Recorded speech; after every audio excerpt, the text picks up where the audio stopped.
Hi friends, நாங்கள் இன்றைக்கி morning பிரேக்ஃபாஸ்ட்டுக்கு தோசையும் குழிப்பலகாரமும் தான் செய்ய போகிறோம். குழிப்பணியாரமும். அதுக்கு நாங்கள் மாவை இது மாதிரி நல்லா ஒனியன் எல்லாம் போட்டு ரெடி பண்ணி எடுத்துக்கிறோம்.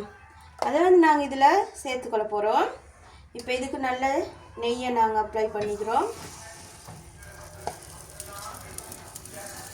இதுதான் எங்களோட முதல் தடவை குழிப்பணியாரம் செய்கிறோம்.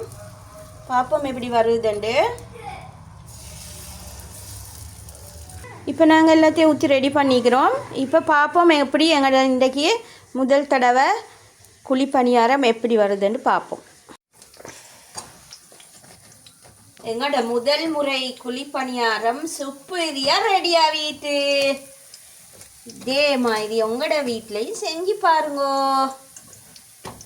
இங்கே எங்களோட சுட சுட தோசையும் ரெடி ஆகி கொண்டிருக்குது.